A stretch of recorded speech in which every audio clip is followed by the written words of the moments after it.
See oli reede varahommikul, kui ma nägin oma poega. See oli esimene kord peale seda, kui nad ta mult ära võtsid.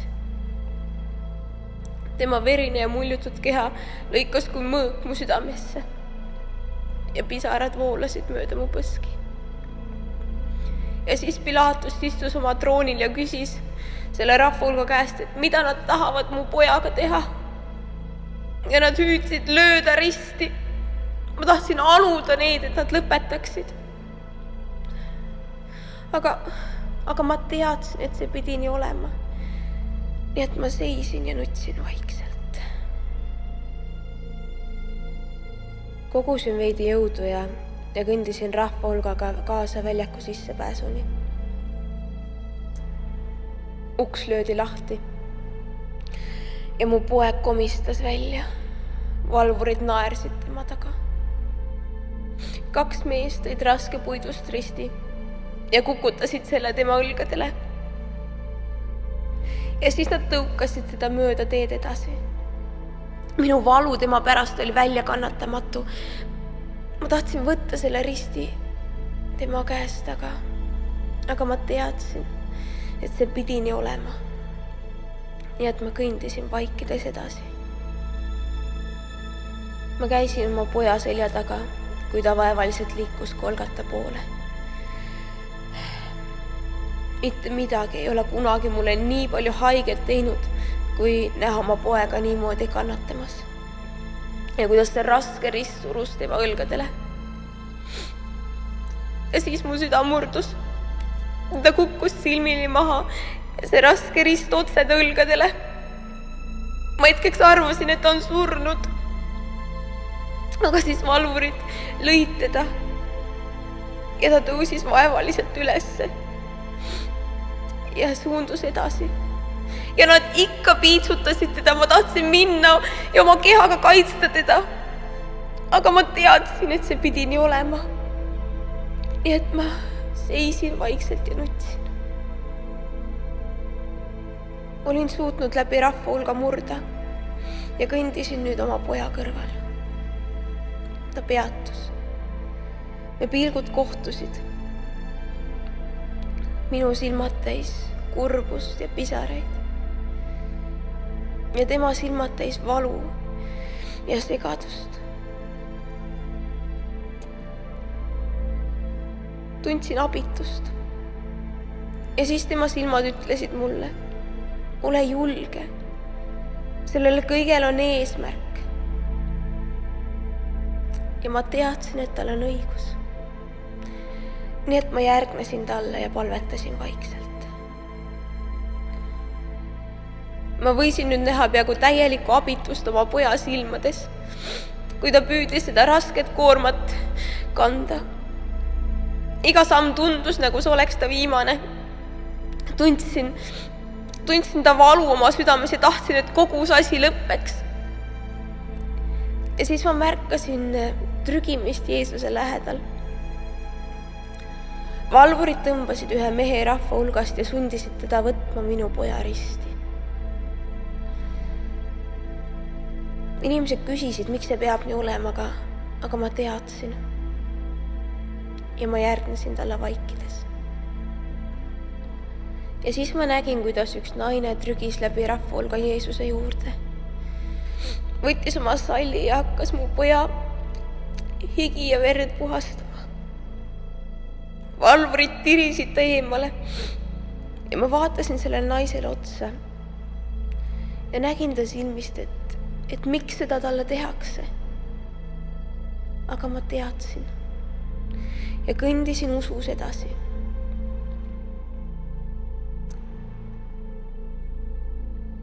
Ja jälle mu poeg kukkus. Ja jälle oli mu kurbus meeletu. Kui tabasin end mõttelt, et ta võib surra, ma hakkasin ta poole liikuma, aga valvurid takistasid mind. Aga ta tõusis ja liikus vaeveldes edasi. Näha oma poega kukkumas ja uuesti tõusmas ja edasi liikumas. See oli tohutu piin mu jaoks.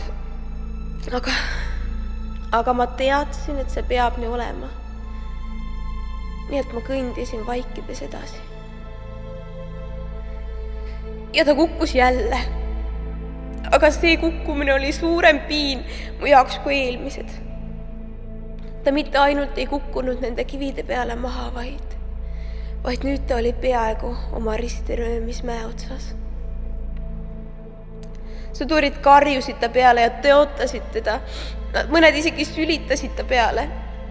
Mu süda tagus nii tugevalt, sest ma võisin ainult ette kujutada, mida nad mu pojaga järgmiseks teevad. Aga ma teadsin, et see pidi nii olema, nii et ma ronisin vaikides ta selja taga mäest üles. Ja Jeesus vabanes lõpuks ristist ja ma arvasin, et ta saab nüüd natukene puhata. Aga ei. Valvurid rebisid ta piitsutatud keha küljest riided ära. Näha oma poega niiviisi kannatamas, see oli valus. Aga ma teadsin, et see pidi nii olema. Nii et ma seisin ja nutsin. Kui nad viskasid Jeesuse selili ristile, lasid end alandlikult sinna naelutada. Nad lõid naelad läbi ta kätest ja jalgadest. Ja siis nad tõstsid ta koos ristiga üles. Seal ta oli. Minu poeg.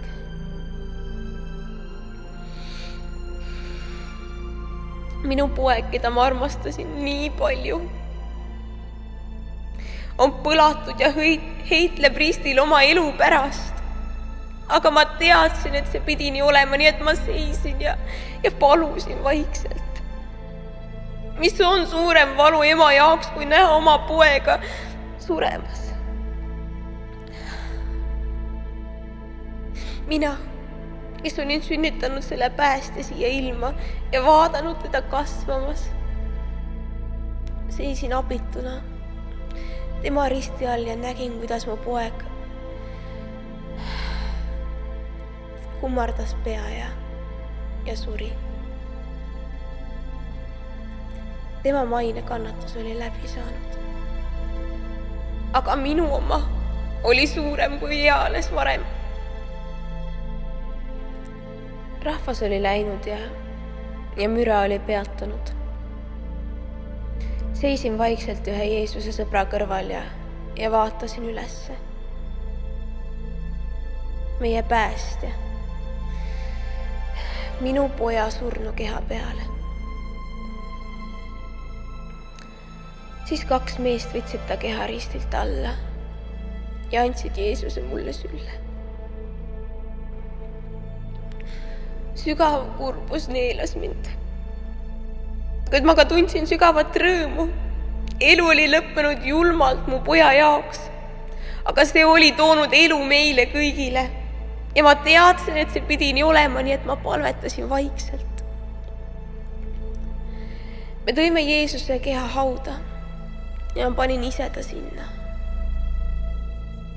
Mäletan, et pisarad voolasid mööda mu põski. Vaatasin veel kord oma poega ja kõndisin välja. Nad sulgesid haua ja enne kui ma lahkusin, ma mõtlesin, et ma tean, et see peab nii olema. See pidi olema nii sinu jaoks ja ma ootan usus. Ma võiksin olla ainult väga tänulik selle ohvri eest, mida minu poeg meie kõigi jaoks tõi. Kuid see tühjus, mida ma tundsin, elada ilma oma pojata, keda ma nii väga armastan. Aga